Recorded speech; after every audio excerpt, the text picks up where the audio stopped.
Today I will be covering managers algorithm. I hope future में मैं जब भी देखूँ तो मुझे इसके शुरू का पार्ट याद हो एटलीस्ट कि इसको क्यों यूज़ करते हैं, कहाँ यूज़ करते हैं, क्यों यूज़ करते हैं पैलिंड्रोमिक स्ट्रिंग में। अगर मुझे पैलिंड्रोमिक सब स्ट्रिंग्स निकालने हो तो यूज़ करते हैं। I won't be writing it pretty now because I have been recording videos for like 2 hours now and I am very tired, but या पैलिंड्रोमिक स्ट्रिंग में सब स्ट्रिंग्स निकालने के लिए काम में आता है। और ये ओ ऑफ एन में चलता है। अगर मेरे को नॉर्मली निकालना होता तो ये ओ ऑफ एन स्क्वायर वाला तरीका है। मैं एक्सपैंड अराउंड सेंटर यूज़ कर रहा हूँ यहाँ पे।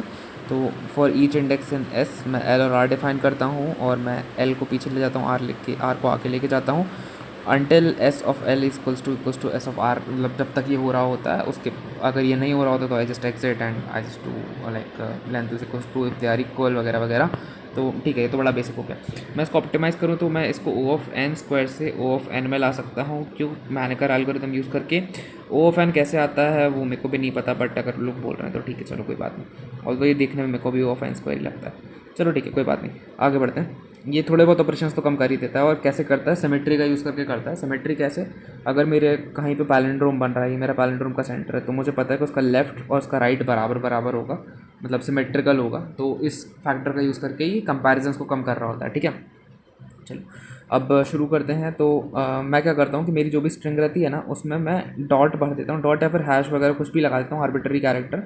और ये क्यों करते हैं? बेसिकली अगर मेरा कोई सा भी इवन लेंथ का पैलिंड्रोम है ना तो ये उसको ऑड में कन्वर्ट कर देता है। ठीक है, क्यों? क्योंकि देखो, अगर मैं पहले मैनेकर ना भी लगाऊँ ना तो भी ये चीज़ मुझे करनी ही पड़ती।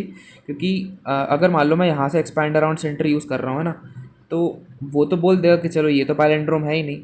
बट देखो ज़रा ध्यान से, ये वाला पैलिंड्रोम तो expand around centre completely miss कर देगा ना, है ना।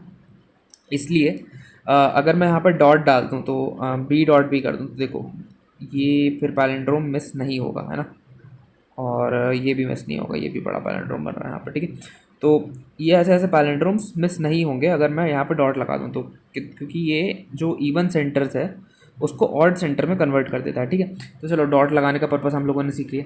अब मैनेकर एल्गोरिदम कंपैरिजंस को कम कैसे कर रहा होता है ना, तो उसके पहले ये देखो, पी ऑफ आई हम एक एरे डिफाइन करते हैं। पी मतलब होता है पैलिंड्रोमिक, और इसमें भरते हैं कि मैं कितना आगे या पीछे जा रहा हूँ जिससे मेरा पैलिंड्रोम बन रहा है ना। तो जैसे कि इसमें देखो ये डॉट है, तो मैं इस डॉट से अगर ज़ीरो आगे जाऊँ, मतलब अगर मैं ऐसे ही एक ही आगे जाता हूँ तो देखो पैलिंड्रोम बनना बंद हो जाता है। तो मैं यहीं पर रुकता हूँ, चलो ठीक है, ज़ीरो आगे जाओ तो पैलिंड्रोम बन रहा है ना। सिमिलरली इस ए के एक आगे और एक पीछे जाओगे तो तुम्हें पैलिंड्रोम मिल जाएगा, है ना। तो देखो ए डॉट डॉट ये मैच हो गया तो पैलिंड्रोम बन गया। तो ये पैलिंड्रोम एक आगे जाने पर मिला। और कितनी लेंथ है इसकी? 3 है। ऑल्दो ये लेंथ ज़रूरी नहीं है, मैंने अभी बस एक्सप्लेन करने के लिए लिखी है। But we don't really calculate this part is entirely useless, but ये मैंने बस दिखाने के लिए लिखा है। नाउ डॉट पे I have to like I have only zero option because मैं जैसे ही आगे जाता हूँ दीज स्टॉप बीइंग पैलिंड्रोम, है ना। बी पे दीज टू मैच, तो 1 मतलब दीज ऑल्सो मैच, और ये भी मैच होते हैं ना। तो लाइक बी पे एक बड़ा सा पैलिंड्रोम मिल गया मेरे को। कितना आगे जाने पे मिला? 1 2 3, तो मैं यहाँ 3 आगे जाऊँगा तो मेरे को पैलिंड्रोम मिल जाएगा, है ना। डॉट पे once again this should be zero, but इस डॉट पे I want you to notice something, है ना। अब देखो, मैं ना मैनेकर एल्गोरिथम में 3 स्टेप होते हैं बेसिकली। पहला है पेरेंट पे जाओ जाओ, दूसरा पेरेंट से मिरर निकालो, तीसरा है मिरर का आंसर कॉपी कर दो, है ना। बट ये कॉपी करने के ऊपर एक कंडीशन रहती है। क्या? कॉपी ऐसा अंधा नहीं करते, बेसिकली हम लेते हैं main of limit comma copy, है ना, मतलब लिमिट कॉमा मिरर।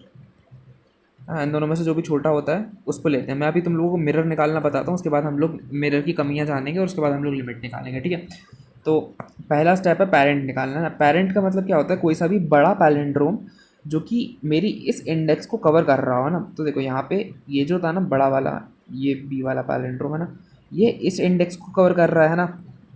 तो ये देखो, ये ओवरलैपिंग कवरिंग पैलिंड्रोम जो भी बोलना है बोल दो। तो ये मेरा कवरिंग पैलिंड्रोम हो गया, है ना। अब देखो, मेरे को ये पेरेंट पता है 3 है ना। ये कैसे पता चलेगा अभी मैं कोड में बता दूंगा, बट अभी जैसे कि ये देखो 3 + 3 6 है ना। तो अगर मैं इस 3 + 3 6 के पीछे वाली रेंज में हूँ तो ये मेरा कवरिंग पैलिंड्रोम बन जाता है ना। इसलिए नाउ इसको मैं बोलता हूँ सी, इसको मैं बोलता हूँ पी ऑफ सी, है ना। If I is less than C plus P of C, then मतलब मैं कहीं ना कहीं कवर हो रहा हूँ। और फिर मैं इस सी पे जाऊँगा, है ना। सी से बोलूँगा कि तुम्हारी जो भी वैल्यू है उसको 2c माइनस आई कर दो चुपचाप से। क्यों? क्योंकि उससे मेरा ना मिरर इंडेक्स निकल जाएगा, है ना। कैसे निकल जाएगा? 3 × 2 6 करो, 6 में से 4 माइनस कर दो, कितना आया? 2, है ना।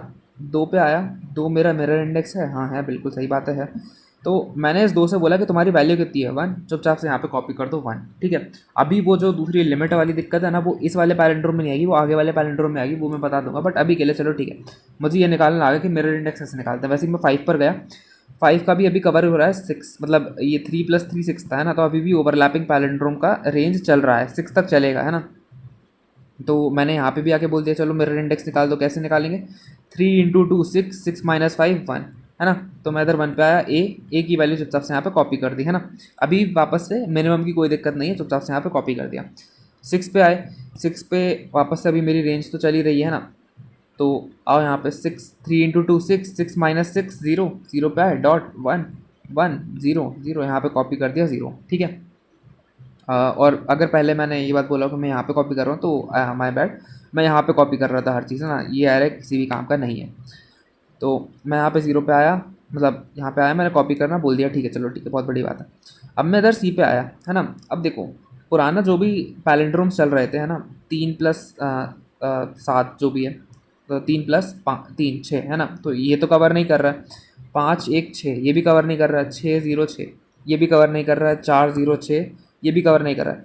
तो मतलब अगर मैं 7 पर हूँ, तो कोई सा भी पीछे से ऐसा पैलेंड्रोम नहीं आ रहा जो कि इस इंडेक्स को कवर कर रहा हो। तो ये मेरा एक नया यूनिक पैलेंड्रोम बन गया, मतलब तो ये मेरा एक नया यूनिक इंडेक्स बन गया। इसके लिए मुझे एक्सपैंड अराउंड सेंटर यूज़ करना पड़ेगा शुरू से। इसके लिए मेरे पास कोई अवॉइड करने का तरीका नहीं है। तो चलो ठीक है, मैंने एक्सपैंड अराउंड सेंटर यूज़ करना चालू करा। ये डॉट डॉट मैच हो गया, बहुत अच्छी बात है। ए और ए भी मैच हो गया, बहुत अच्छी बात है। डॉट और डॉट वापस से मैच हो गया, बहुत अच्छी बात है। बी और बी भी मैच हो गया, बहुत अच्छी बात है। डॉट और डॉट मैच हो गया, बट बी और ए नहीं हुआ, है ना। तो मतलब मेरा इधर से लेके इधर तक का एक नया पैलेंड्रोम बन गया, है ना। इसको मार्क भी कर देता हूँ, इधर से लेके तो इधर तक का एक पैलेंड्रोम बन गया मेरा, है ना। ये मेरा रेड से पैलेंड्रोम एक नया एरिया मैंने मार्क कर दिया है। और इसकी लेंथ कितनी है? तो 1 2 3 4 5 6 7 8 9 10 11 लेंथ है इस पैलेंड्रोम की। और मुझे कितना आगे जाना पड़ा? 1 2 3 4 5 आगे जाना पड़ा। तो ये मेरा पैलेंड्रोम बन गया, ठीक है। अब मैं इस वाली इंडेक्स पे आया।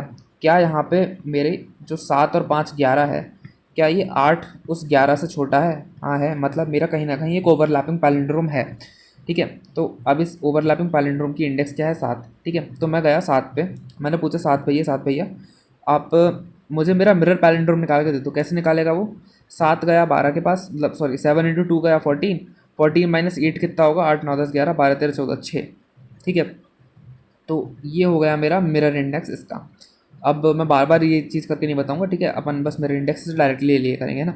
तो 8 और 6 हो गया मिरर इंडेक्स का। तो इधर मैंने चुपचाप से कर दी वैल्यू कॉपी, क्योंकि अभी भी मिनिमम की कोई दिक्कत आई नहीं है। मिनिमम की जब दिक्कत आएगी तो मैं बता दूंगा तुम्हें चुपचाप से, ठीक है।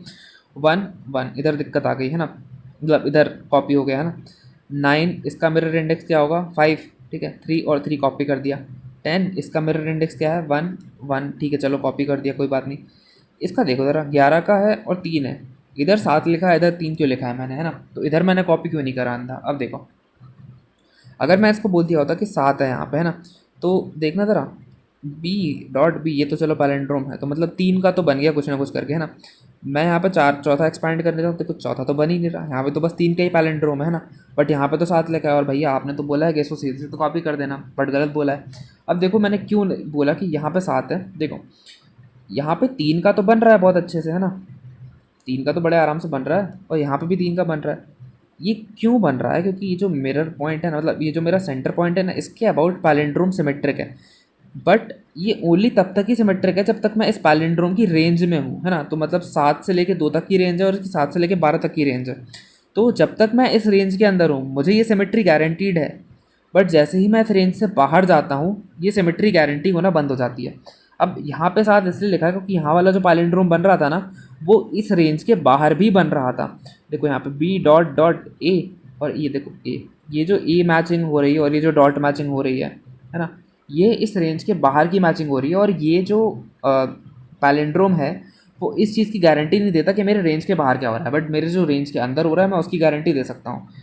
तो मुझे क्या करना है बेसिकली कि मुझे एक दायरा कैलकुलेट करना है ना।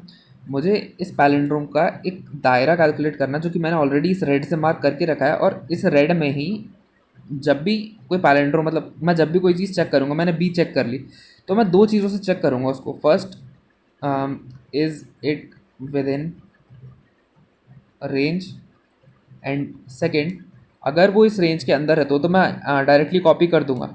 बट अगर वो इस रेंज के अंदर नहीं है तो मुझे पहले निकालना पड़ेगा कि what's the max I can do with in this range. वो कैसे निकालूंगा मैं, देखो पहले तो मैं इस एंड पॉइंट को कैसे निकालना है वो बता देता हूँ। तो सी की वैल्यू, मतलब इंडेक्स है 7 और 5 कर दो, 7 + 5 12।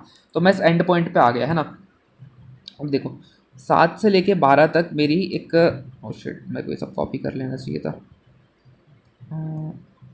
अभी कर लेते हैं, कोई बात नहीं। कॉपी और पेस्ट, ठीक है। अब देखो मैं यहाँ पे आया, मैंने बोला कि यहाँ से यहाँ तक की जो रेंज है ना, ये वो रेंज है जिसमें ये पैलिंड्रोम गारंटी दे रहा है कि मेरा जो पीछे वाला एरिया कैलकुलेट करा है वो तुम्हारी हेल्प कर देगा, है ना। बट अगर तुम इससे बाहर जाओगे तो मैं कोई गारंटी नहीं दे सकता, है ना।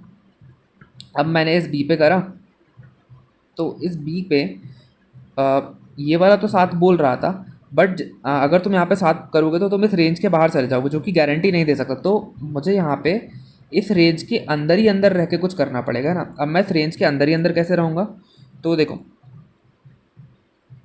मैं इधर पे हूँ बी पे, है ना। तो यहाँ से यहाँ तक मेरी एंड हो गई है ना।